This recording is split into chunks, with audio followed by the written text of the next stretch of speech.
OBD de trouble code description technique intermittent du circuit du capteur de cliquetis, banque 2. Qu'est-ce que cela signifie?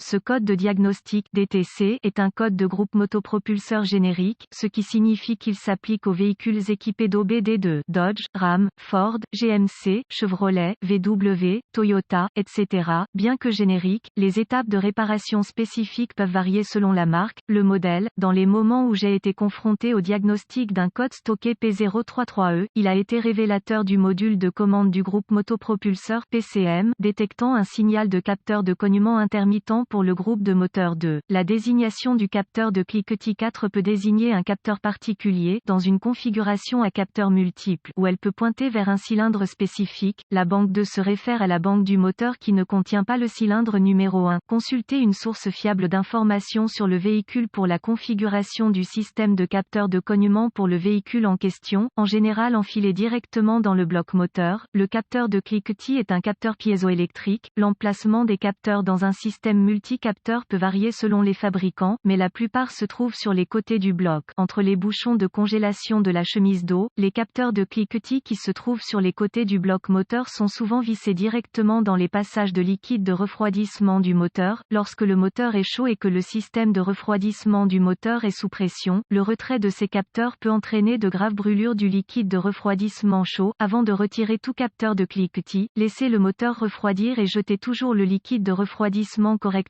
Un cristal de détection piézoélectrique est au cœur du capteur de cliquetis. Lorsqu'il est secoué ou vibré, le cristal piézoélectrique produit une petite quantité de tension. Étant donné que le circuit de commande du capteur de cognement est normalement un circuit de terre à un fil, la tension générée par la vibration est reconnue par le PCM comme un bruit ou une vibration du moteur. La sévérité de la vibration rencontrée par le cristal piézoélectrique à l'intérieur du capteur de cliquetis détermine le niveau de tension produit dans le circuit. Si le PCM détecte un degré de tension du capteur de cognement indiquant une détonation d'étincelle, cela peut retarder le calage de l'allumage et aucun code de commande du capteur de cliquetis ne peut être enregistré. Si le PCM détecte un niveau de tension du capteur de cliquetis qui indique un bruit de moteur plus grave comme une bielle en contact avec l'intérieur du bloc moteur, il peut interrompre la livraison de carburant et l'étincelle d'allumage au cylindre affecté et un code de capteur de cliquetis sera être stocké. Une très petite tension est toujours produite par le capteur de cliquetis lorsque le moteur tourne. En effet, une légère vibration est inévitable, quelle que soit la fluidité du moteur. Si le PCM détecte un signal inattendu du capteur de cliquetis 4, comme la tension de la batterie, la masse complète de la batterie ou la tension de pulsation, un code P033E sera stocké et un 1000 peut être allumé. Les codes de panne de capteur, circuit de cognement associé incluent P0324, P0325, P0326,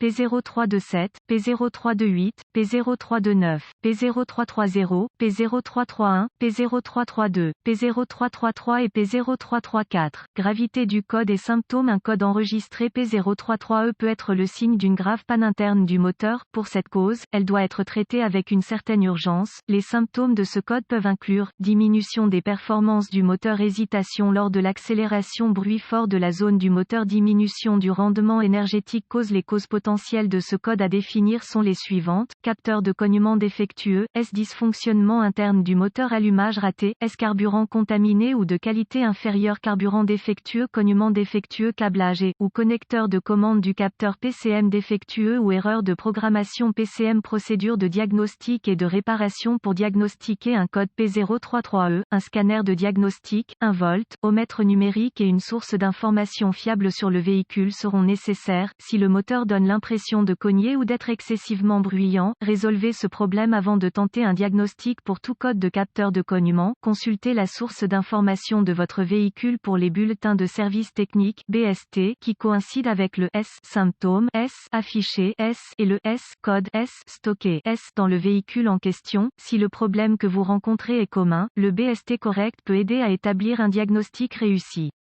Suivez les étapes de diagnostic du BST et vous arriverez probablement à la bonne solution. J'aime commencer par une inspection visuelle de tous les faisceaux de câbles et connecteurs liés au système. Je recherche des câbles et des connecteurs brûlés, corrodés ou autrement cassés qui peuvent créer un circuit ouvert ou court-circuité. Les capteurs de cliquetis se trouvent souvent dans la partie inférieure du bloc moteur. Cela les rend susceptibles d'être endommagés lorsque des pièces lourdes comme les démarreurs et les supports de moteur sont remplacés. Les connecteurs du système, le câblage et les capteurs de cliquetis cliquetis fragiles sont fréquemment cassés lors des réparations à proximité. Connectez le scanner au connecteur de diagnostic du véhicule et récupérez tous les codes stockés et les données d'arrêt sur image. Notez ces informations pour les utiliser dans le processus de diagnostic. Effacez les codes et testez le véhicule pour voir s'ils sont réinitialisés. Si le P033E est réinitialisé, démarrez le moteur et utilisez le scanner pour observer les données du capteur de cliquetis. Si le scanner indique que la tension du capteur de cognement n'est pas conforme aux spécifications du fabricant, utilisez le DVOM pour tester les données en direct au connecteur du capteur de cognement. Si le signal au niveau du connecteur est conforme aux spécifications, suspectez un problème de câblage entre le capteur et le PCM. Si la tension au niveau du connecteur du capteur de cognement n'est pas conforme aux spécifications, suspectez un capteur de cognement défectueux. Note de diagnostic supplémentaire: les systèmes avec plusieurs capteurs de cognement sont disposés différemment d'un véhicule à l'autre. Faites attention au bon capteur de cliquetis pour le code affiché. Méfiez-vous du liquide de refroidissement chaud et sous pression lorsque vous retirez les capteurs de cliquetis qui sont vissés dans les passages de liquide de refroidissement du moteur.